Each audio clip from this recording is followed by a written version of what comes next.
વડોદરાનો અવાજ ન્યૂઝમાં આપનું સ્વાગત છે। સમાચારમાં વાત કરીએ તો શ્રી સરદાર વલ્લભભાઈ પટેલની 150મી જન્મ જયંતિ નિમિત્તે શ્રી સમસ્ત પાટીદાર કેળવણી મંડળ સંચાલિત સરદાર વિનય મંદિર બાલવાડી પ્રાથમિક વિભાગ આયોજિત દેશભક્તિ નૃત્ય સ્પર્ધાનું આયોજન કરવામાં આવ્યું હતું।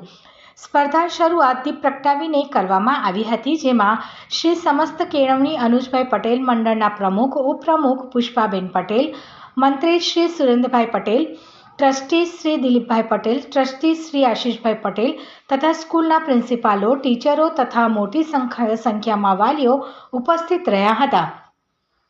આ સ્પર્ધામાં 20થી વધુ સ્કૂલના બાળકોએ ભાગ લીધો હતો।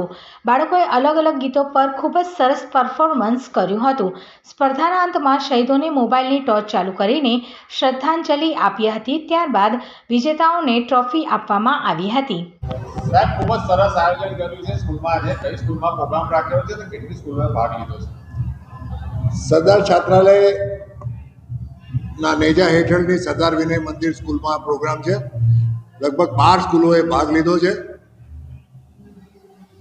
સરદાર સાહેબની 150મી જન્મ જયંતિની જ્યારે સમગ્ર દેશમાં ઉજવણી થઈ રહી છે, ત્યારે એના ભાગરૂપે અમે પણ અમારું આ નાનું યોગદાન આપવા માટે આ કાર્યક્રમ યોજ્યો છે।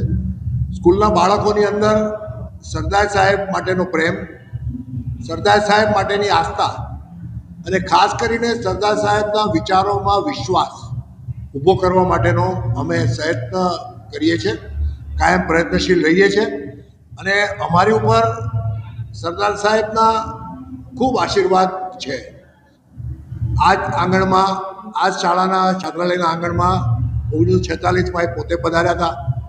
એમના હાથે આ સરદાર છાત્રાલયનું લોકાર્પણ થયું હતું અને વડોદરામાં વિદ્યાર્થીઓને રહેવાની સારી સગવડ મળે ભણવા માટે સ્ટુડન્ટ્સને, એવી એમને આ વ્યવસ્થા 1946માં આઝાદી પહેલાં ઊભી કરી આપી હતી।